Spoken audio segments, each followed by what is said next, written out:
নমস্কার বন্ধুরা, আশা করি আপনারা সকলে ভালো আছেন। কাকলি কিচেনে সকলকে স্বাগত। আজকে বানিয়েছি পাউরুটি ও আটা দিয়ে একটা টেস্টি টিফিন।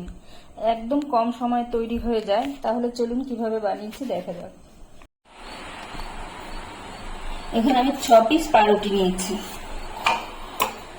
পাউরুটিগুলোকে ছোট ছোট করে টুকরো করে মিক্সিং জারে দিয়ে দিচ্ছি। আর একবারে হবে না, আমি দুবার করে ঘুরিয়ে নেব।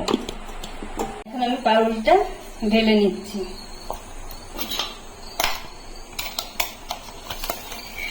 এটা ব্রেড ক্রাম হয়ে গেছে আমার। আপনারা চাইলে শুধু আটা দিয়ে করতে পারেন, কিন্তু এই পাউরুটি দিয়ে করলে বেশি ভালো লাগে। এর মধ্যে আমি দিয়ে দিচ্ছি 1 কাপ আটা, দিচ্ছি লবণ, কিছুটা জোয়ান আর কিছুটা কালো জিরে,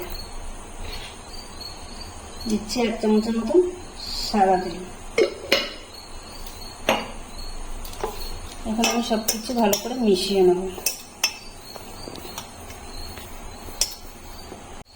এবার আমি অল্প অল্প জল দিয়ে মেখে নেব। একসঙ্গে বেশি জল দেওয়া যাবে না, অল্প অল্প দিয়েই মাখতে হবে। এতে খুব বেশি জল লাগবেও না। আমরা রুটির আটা যেরকম মাখি ওইভাবেই মেখে নিতে হবে। আটাটা আমি মেখে নিয়েছি, এই দেখুন এরকম হবে, না খুব বেশি শক্ত না খুব বেশি নরম। এখন আমি 2-3 মিনিট ঢেকে রেখে দিচ্ছি রেস্টে।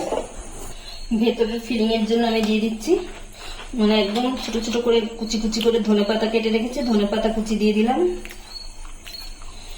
দিচ্ছি রসুন কুচি, কাঁচা লঙ্কা কুচি।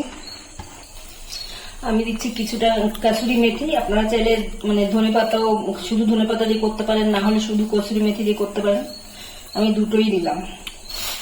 দিচ্ছি বিট লুন 1 চামচ, 1 চামচ না, এটা হাফ চামচ। ধনের গুঁড়ো, জিরের গুঁড়ো, চাট মশলা, কিছুটা সাদা তেল, দিচ্ছি একটু লেবুর রস, আর দিচ্ছি টমেটো সস। মশলা আপনারা আপনাদের পছন্দ অনুযায়ী দেবেন। এখানে ম্যাগি মশলাও দিতে পারেন, যেটা আপনাদের পছন্দ সেই অনুযায়ী মশলাটা দেবেন, যেটা অপছন্দ সেটা বাদ দিয়ে দেবেন। এটা ভালো করে আমি মিশিয়ে নেব। মশলাটা আমার রেডি হয়ে গেছে।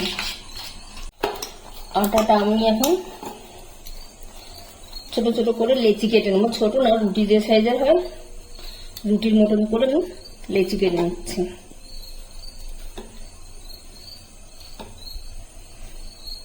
এখানে 5টা হয়েছে।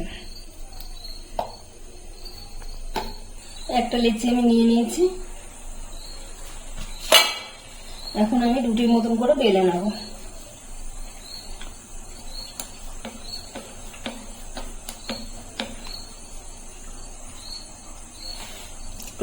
আটা দিয়ে দিচ্ছি। এইভাবে আমি বেলে নিলাম। খুব বেশি মোটা না আর খুব বেশি পাতলা না, রুটি যেরকম হয় ওইরকম। আমি এখন এর উপর দিয়ে তেল ব্রাশ করে দিচ্ছি। এখন আমি উপর দিয়ে একটু শুকনো আটা ছড়িয়ে দিচ্ছি। এখন যে স্টাফিংটা করে রেখেছিলাম ওটা আমি দিয়ে দিচ্ছি। এখন আমি ভালো করে সব জায়গায় লাগিয়ে দেবো। এখন আমি রুটিটাকে এরকম গোল গোল করে রাউন্ড করে নেব। চেপে চেপে দিতে হবে, তাহলে লেয়ারটা ভালো আসবে, ভিতরটা যেন ফাঁকা না থাকে। সুন্দর করে চেপে চেপে নিয়ে করে নিলাম। এখন একটু এভাবে চ্যাপটা করে নেব।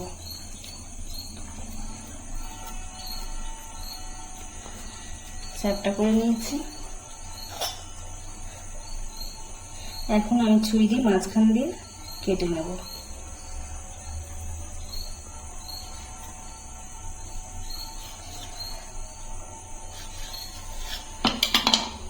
কেটে নিয়েছি।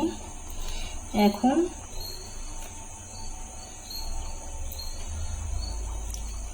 এইভাবে আমি জড়িয়ে নেব। এখন এক সাইড দিয়ে নিয়ে এরকম গোল করে রাউন্ড করে নেব। নেমে এটা নিচটা দিয়ে দিলাম। এখন আমি চেপে চেপে একটু উপর দিয়ে একটু আটা দিয়ে হালকাভাবে আমি একটু বেলে নেব। না বেললে হাত দিয়ে এরকম চেপে চেপেও দিতে পারেন, আর চাইলে একটু হালকাভাবে বেলেও নিতে পারেন।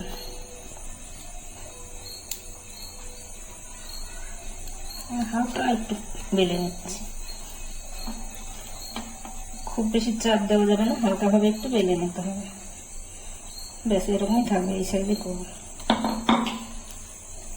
আর একটা রুটি আমি এরকম কেটে নিয়েছি মাঝখান দিয়ে, এখন আবার আমি ঘুরিয়ে নিচ্ছি।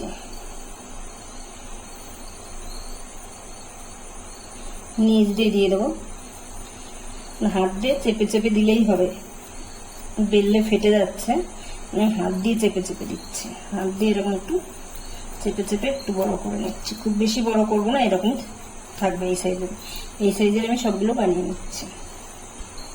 আমি একটা চাটু গরম করতে বসিয়েছি, আমি এখন টিফিনগুলোকে দিয়ে দিচ্ছি। আমি ডিপ ফ্রাই করবো না, আপনারা চাইলে ডিপ ফ্রাইও করতে পারেন। আমি এটা অল্প তেলেই করবো। 3টে একবারে দিলাম।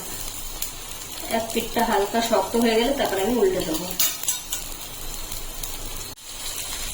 এক পিঠ আমার হালকা হয়ে গেছে, আমি এখন উল্টে দিয়েছি। আমি 2 পিঠ ভালো করে ছেঁকে নিয়ে তারপর আমি একটু তেল দেবো।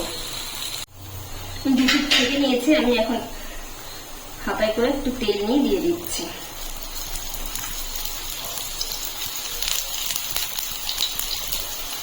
এখন আমি উল্টে দেবো।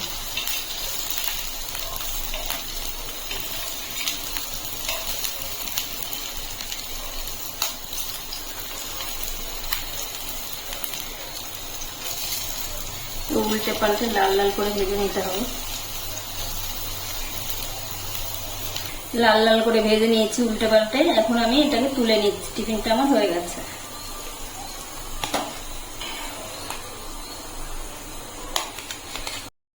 টিফিনটি তৈরি হয়ে গেছে, শুধু খেতেও ভালো লাগে, টমেটো সসের সঙ্গেও খেতে পারেন। ভিডিওটি যদি ভালো লাগে তাহলে একটা লাইক করবেন, সাবস্ক্রাইব করবেন এবং কমেন্টে জানাবেন কেমন হয়েছে।